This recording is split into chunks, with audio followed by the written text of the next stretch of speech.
Bonjour à tous. Alors aujourd'hui, toujours dans la thématique du mois sur les outils du repas, nous allons évoquer les assiettes et les sets de table. Alors dans un premier temps, pourquoi le choix de l'assiette peut être important quand manger n'est pas toujours facile pour l'enfant ou quand goûter certains aliments devient compliqué pour l'enfant. Dans un premier temps, choisir une assiette ludique, c'est-à-dire une jolie assiette, quelque chose qui plaît à l'enfant, peut faciliter parfois la prise alimentaire, ou en tout cas le fait de pouvoir goûter certains aliments. Effectivement, les petits passent beaucoup par l'aspect du jeu, par le ludique, par tout ce qui est joli et agréable à regarder.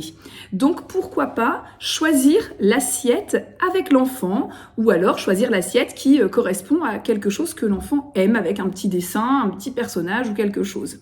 Il existe également des assiettes qui font découvrir au fur et à mesure un petit personnage qui est au fond de l'assiette et donc qui peut amuser l'enfant et en tout cas l'inciter à aller manger, goûter ce qu'il y a dedans.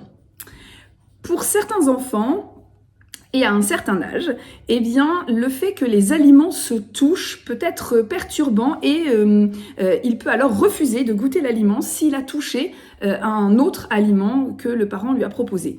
Il existe alors les assiettes compartimentées pour permettre à l'enfant d'avoir chaque aliment dans un petit compartiment de son assiette.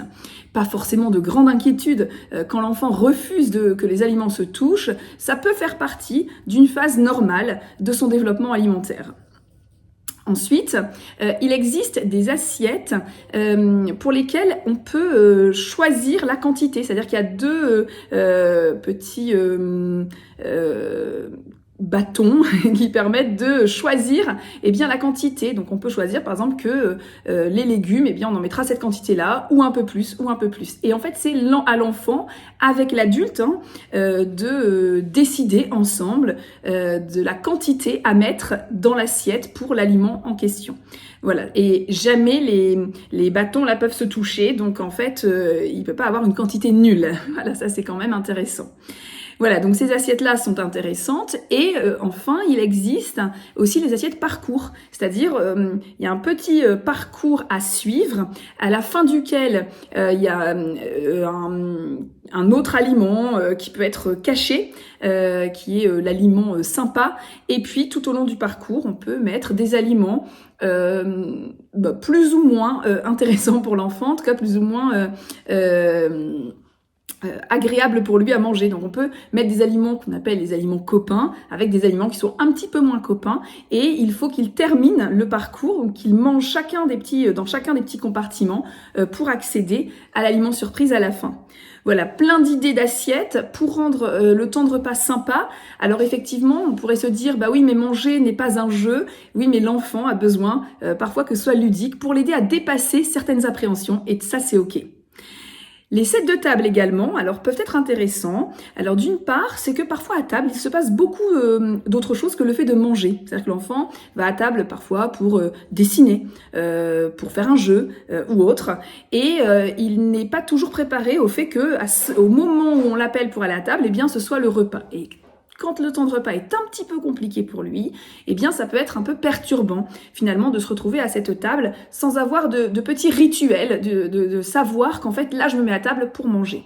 Alors il pourrait y avoir ce petit rituel de mettre en place le set de table pour dire là voilà c'est le moment de repas, en fait c'est le rituel, on met le set de table, ça veut dire je te prépare au fait que là on va passer à table pour manger.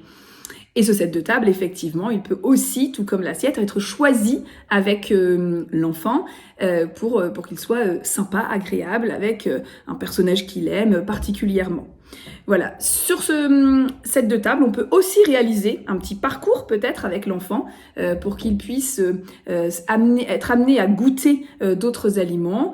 Voilà, on peut aussi choisir la quantité avec lui. On peut dire quelle quantité on va mettre et on choisit visuellement sur le set de table. Il y a plein de choses en fait à faire avec ces outils-là. outils-là et qui peuvent faciliter la prise alimentaire. Et pensez toujours, quand c'est compliqué pour l'enfant de goûter certains aliments, eh bien pensez à adapter la quantité. C'est plus facile de goûter quand la quantité est adaptée.